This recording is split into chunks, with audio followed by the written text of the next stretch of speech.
লেখিকা অনন্যা করণের আলতা। বউ এসে গেছে, বউ এসে গেছে। ও বৌদি, কোথায় গেলে তুমি? বরণ করবে, এসো ছেলে বৌমাকে। শ্বশুর বাড়ির গেটে দাঁড়ানোর সাথে সাথে ত্রিনেত্রার পিসি শাশুড়ি বলে উঠলেন, আসছি আসছি বলে সঙ্গমের মা অর্থাৎ ত্রিনেত্রার শাশুড়ি মা বেশ ব্যস্ত হয়ে এগিয়ে এলেন। লাল পাড় গরদের শাড়ি, পায়ে আলতার বাহার দেখে মনে হচ্ছে এইমাত্র আলতা পরছিলেন। কপালে বড় লাল টিপ আর মাথায় সিঁদুরের ঘন ঘটা। প্রকৃতই শাশুড়ি মানিয়েছে বটে। দেখতে মিষ্টি হলেও ভীষণ রাশ ভারী মহিলা। গলা শুনে তো আপাতত তাই মনে হলো ত্রিনেত্রার। হাতে বরণডালা নিয়ে এগিয়ে এলেন সামনে। বরণের কায়দা কানুনও বেশ জানা আছে, দেখে যা মনে হয়। আর হবে নাই বা কেন? এই তো 2 বছরও পেরোয়নি নেত্রার ননদের বিয়ে হয়েছে। সেও উপস্থিত বিয়ে বাড়িতে। পাশ থেকে বেশ খুনসুটি করছে নেত্রার সাথে। নাও মিষ্টিটা খাও। বরণের শেষে মিষ্টিমুখ করালেন নেত্রাকে। এবার ওই দুধে আলতা থালায় পা দিয়ে এগিয়ে এসো। নেত্রাও শাশুড়ির নির্দেশানুসারে কাজ করে চলল। ওদিকে ক্যামেরাম্যান ব্যস্ত সুন্দর মুহূর্তগুলিকে অভিনবভাবে ক্যামেরাবন্দি করতে। তাই কখনো কখনো নেত্রাকে ক্যামেরাম্যানের নির্দেশও শুনতে হচ্ছে। এদিকে বধূ প্রবেশের কাজ প্রায় শেষ হতেই ওদিকে রান্নাঘর থেকে কিছু মহিলার ডাক পড়ল। বউকে এদিক পানে এনো, দুধ উতলে পড়ল যে। নেত্রার শাশুড়ি নেত্রাকে নিয়ে পৌঁছলেন রান্নাঘরে।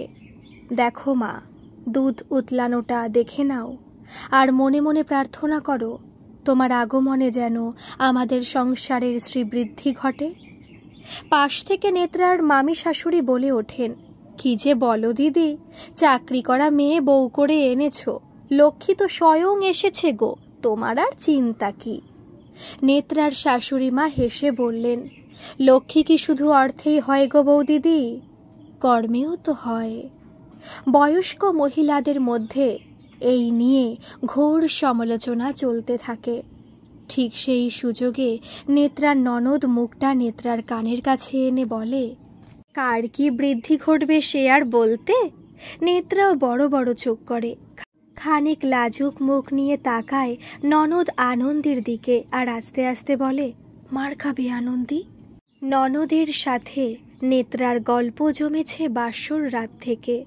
তার আগে শুধু নামই শুনেছিল নেত্রা সঙ্গমের মুখে। নেত্রার সঙ্গমের বিয়েটা বাড়ি থেকে দেখাশোনা করে ঠিক হয়েছিল। বলতে গেলে নেত্রার শাশুড়ি মা নীলিমা দেবী পছন্দ করেছিলেন মেয়েকে। বিয়ের কথা পাকা হওয়ার পর সঙ্গমের সাথে ফোনে যোগাযোগ কিংবা 2-1বার লুকিয়ে দেখা করতে গেলেও বাকি আত্মীয় এমনকি আনন্দীকেও বিয়ের আসরেই প্রথম দেখে নেত্রা। বেশ অনেকক্ষণ স্ত্রী আচারে ব্যস্ত করে রেখেছে নেত্রাকে। তাই সঙ্গমের সাথে দেখা করার ইচ্ছে থাকলেও নেত্রার হয়ে উঠছে না তা।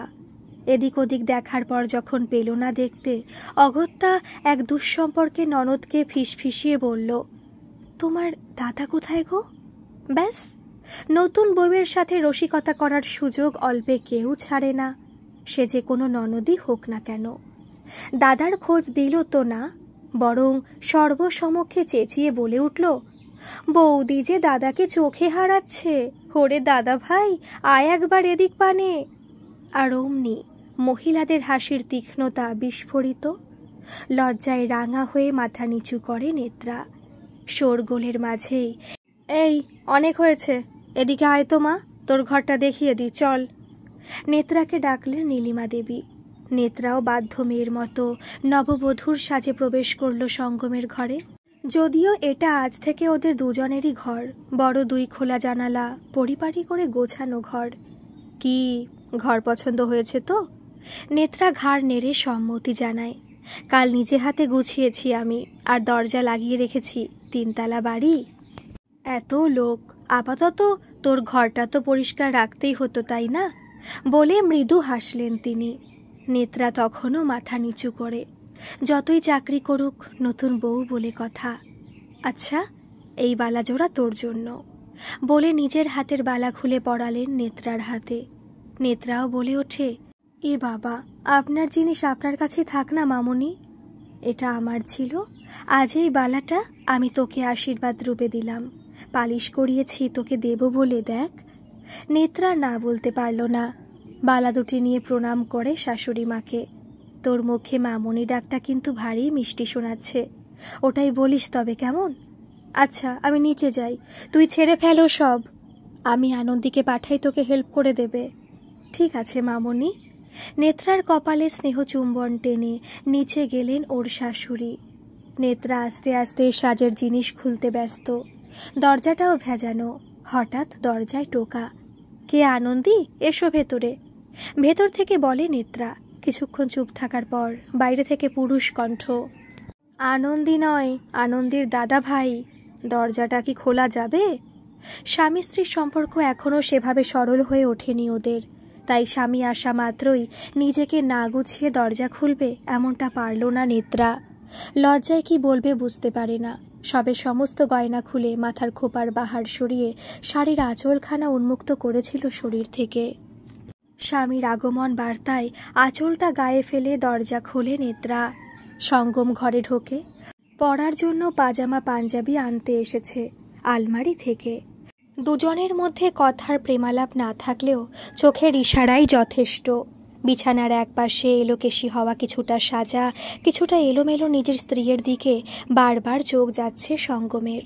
কিন্তু সময় সুযোগ কোনোটাই নয় এখন নেত্রার হাত ধরে পাশে বসিয়ে গল্প করার, তাই চরম ইচ্ছেকে দুজনেই প্রশমিত করে চলেছে। ওদিকে দরজার কাছে আনন্দী হাজির। বাহ বাহ, মাঝে বলল তোমায় হেল্প করতে বৌমণি, এ তো দেখছি হেল্পের লোক আছেই।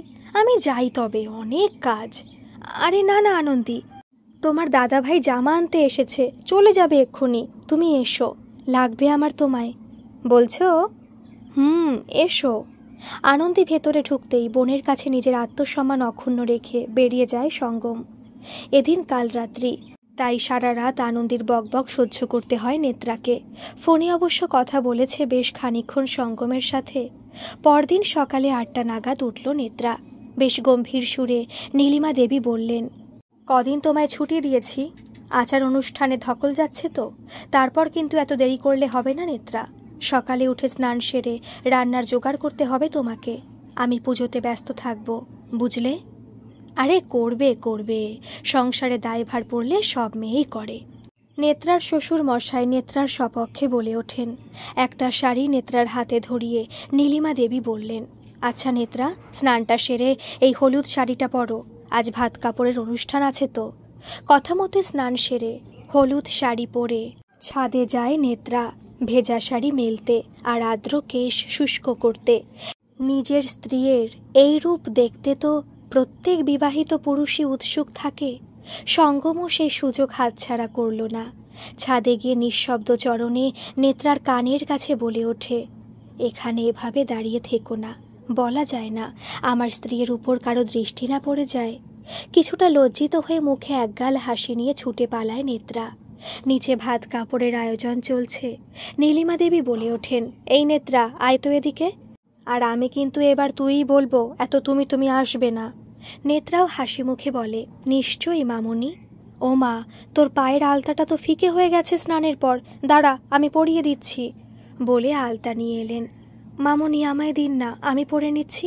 চুপ, বস এখানে। বলে বসিয়ে দিলেন সোফায় আর সযত্নে পরিয়ে দিলেন আলতা। তারপর একে একে ভাত কাপড়, বধূবরণ অনুষ্ঠান সম্পন্ন হলো।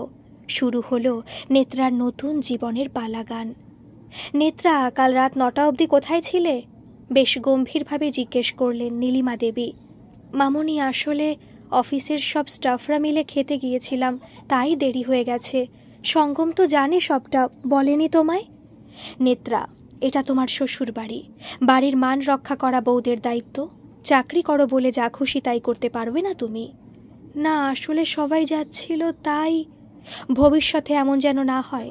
নেত্রাও মাথা নিচু করে নিজের ঘরে যায় আর সঙ্গমের সাথে মান অভিমান পালা চলে এই নিয়ে। পরে অবশ্য মিটে যায় ব্যাপারটা। 2 বছর পেরোতে গেল ত্রিনেত্রা আর সঙ্গমের বিয়ে। এর মধ্যে 3 বার মধুচন্দ্রিমার ভ্রমণও সেরেছে ওরা। নেত্রা এখন অন্তঃসত্ত্বা। 5 মাস হতে গেল। 5 মাসের সাধে ঘটা করে অনুষ্ঠান করেন ওর শ্বশুর শাশুড়ি। নীলিমা দেবী নিজে হাতে সাজান ওকে। নিচু হতে না পারায় ওর শাশুড়িমা মেঝেতে বসে বৌমার পায়ে আলতায় রাঙা করান। ঠিক বধূবরণ দিনের মতো। কত খুশি ছিল সবাই সেদিন। এসব ভাবতে ভাবতে নেত্রা চোখের কোণে জল ভরে আসে। আজ ওর হাতে সে আলতা মাখা তুলো। আজ ওর পালা শাশুড়ি মায়ের পায়ে আলতা পরানোর।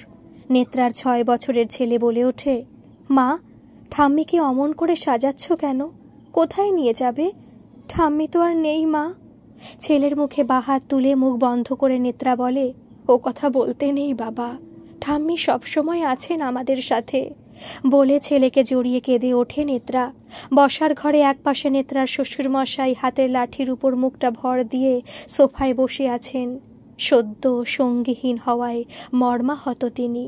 আর সঙ্গম সাদা ধুতি, গায়ে সাদা উড়নি জড়িয়ে খাট বওয়ার জন্য তৈরি হচ্ছে।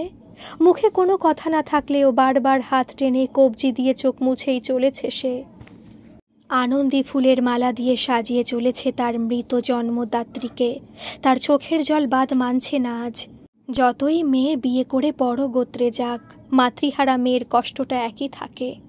নেত্রা একদৃষ্টে তাকিয়ে ওর মামুনির দিকে। সেই লাল পাড় গরদের শাড়ি, সেই মাথা ভরা সিঁদুর, বড় লাল টিপ। নেত্রার মনে পড়ে যায় 9 বছর আগের বধূবরণে দেখা তারই মামুনিকে।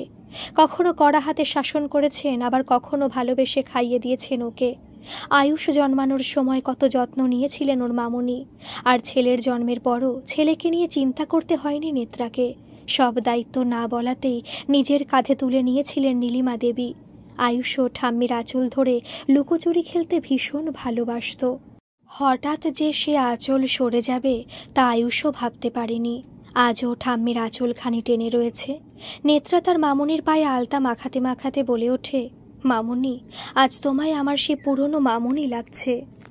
মনে হচ্ছে এখনই আমায় বলবে, নেত্রা, দে তোর পায়ে আলতাটা পরিয়ে দিই। বলেই কাঁদতে কাঁদতে পায়ে মাথা ঠেকালো নেত্রা। কিছু পরেই দেহটা আর থাকবে না, সবটাই হয়ে যাবে স্মৃতি। পটে বাঁধানো ছবিটাই হবে নেত্রার মামুনির অস্তিত্ব। গল্পটি যদি ভালো লাগে তাহলে প্লিজ একটা সাবস্ক্রাইব করে আমার পাশে থাকবেন। ধন্যবাদ।